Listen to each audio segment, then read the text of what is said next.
Welcome back. Let's take a quick look at what's happening outside of the African continent. At least 9 people have been killed after a passenger train crashed into a minibus carrying people to work in Turkey. The accident occurred at a level crossing near the Mediterranean port city of Mersin. It appeared all the dead had been aboard the bus and that train passengers were not hurt. Then, a court in the Indian city of Mumbai has convicted 4 men for the gang rape of a photojournalist last year. The men have been found guilty of 5 offenses, including gang rape, unnatural sex, and destruction of evidence. The 22-year-old woman was attacked by 5 men while on assignment in a deserted mill in August last year. The 5th accused, believed to be under 18 at the time of the incident, is being tried in a juvenile court. And Taliban fighters have killed at least 10 policemen in an attack on a city in eastern Afghanistan. Gun battle started early on Thursday morning, March the 20th, in Jalalabad after a multi-pronged attack by insurgents. Police say they shot dead 7 attackers and all of them were wearing suicide bomb vests.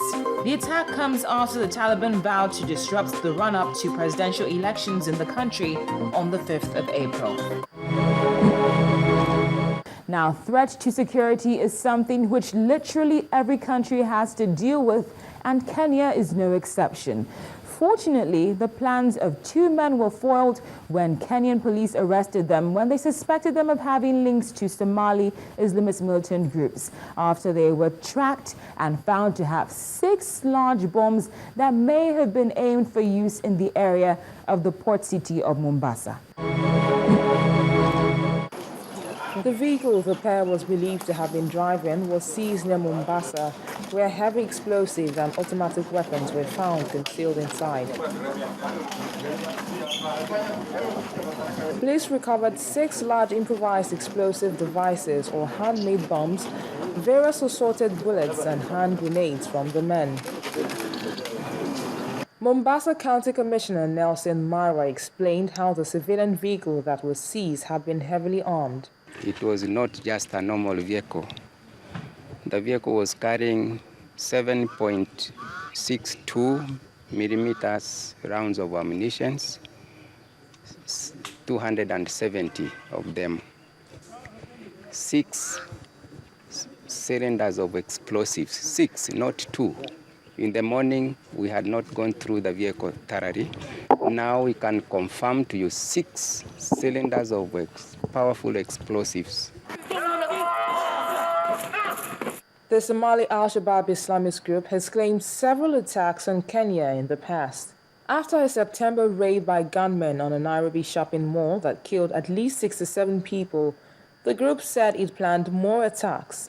Police had trailed the suspects after intercepting telephone communications they were making with suspected accomplices in Somalia. The provincial police headquarters in Mombasa was sealed off as bomb experts from the Kenyan Defense Forces and the FBI took over to examine the explosives.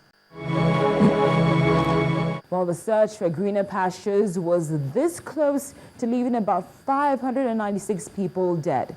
Thankfully, that was not the case, as the Italian Navy was able to rescue the people off the Italian coast on Monday, March the 17th, and 62 of them were children. The migrants, mainly from Eritrea, were huddled onto 2 different boats and were spotted by the Italian Navy ships off the coast of the southern island of Lampedusa. All of the rescued migrants were boarded on an Italian amphibious vessel where they received medical care and then were taken to a mainland port where they were kept in a holding center.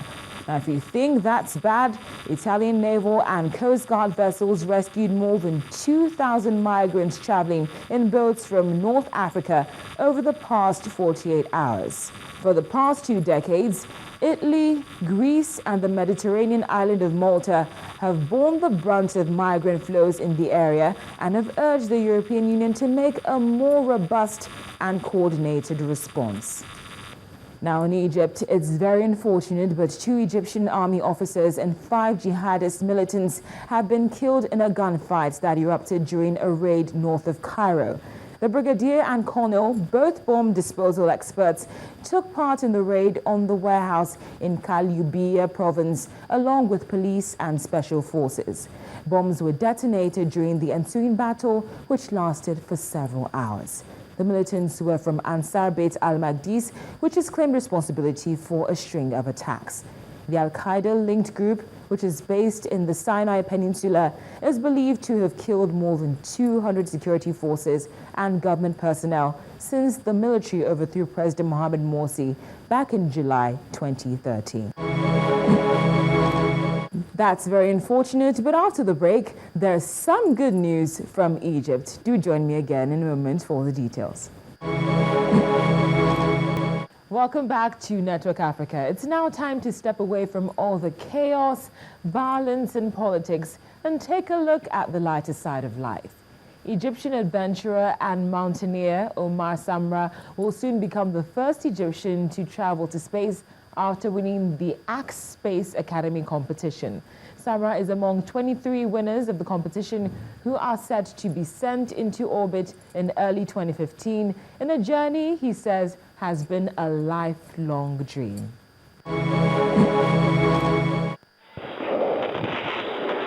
The 35-year-old was the first Egyptian and youngest Arab to climb Mount Everest, as well as the first Egyptian to complete the 7 summits, climbing the highest mountains on every continent. The idea of going to space started for me before I started climbing mountains, or even before I began thinking about climbing them. When I was around 10 or 11, like any child at this age, I dreamt about going to space, and I was always reading a lot of science fiction. However, I never thought that I would reach space because Egypt didn't have a space program, and going to space was restricted to specific people from specific countries that have space agencies such as NASA and its equivalent.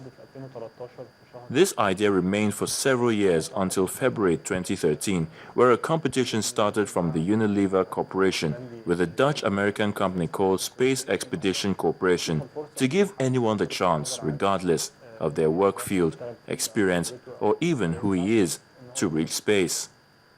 Then the dream returned. The competition ran for 9 months in 2013, with around 1 million applicants from 68 countries.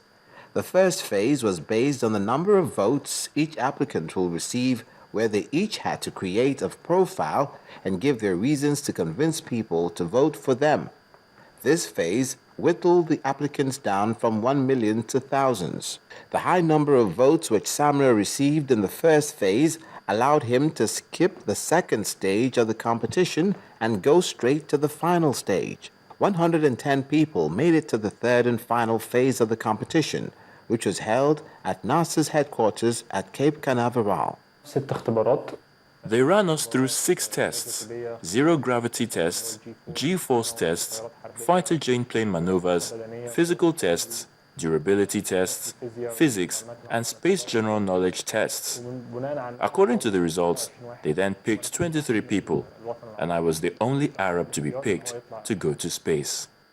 Among the 110 competitors were 3 Egyptians, including Samra, who explained that the winners chosen were those who showed strong signs of sportsmanship, high levels of enthusiasm, and most importantly, bravery.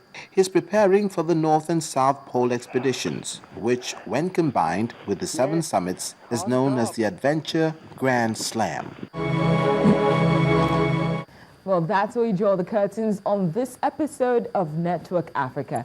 Thank you so much for watching. I'm Cynthia Are, and of course you know that I would love to hear from you. So feel free to send an SMS to the number on your screen. Until next time, stay proudly African. Bye for now. A time comes in the life of every race when people are driven by echoes of the past to chart a course for an exalted future. Africa is a place treasured, as major actors in the Africa arena plots a renaissance towards common destiny. Let's pedal across the streams of yesterday, through the backstreets of Africa, to the defining roles of policymakers, the political realities of the African nation, balance of power, and the strive to sustain national interest and identity. Join us on Network Africa on Channels Television. Network Africa, a rallying point for the masses.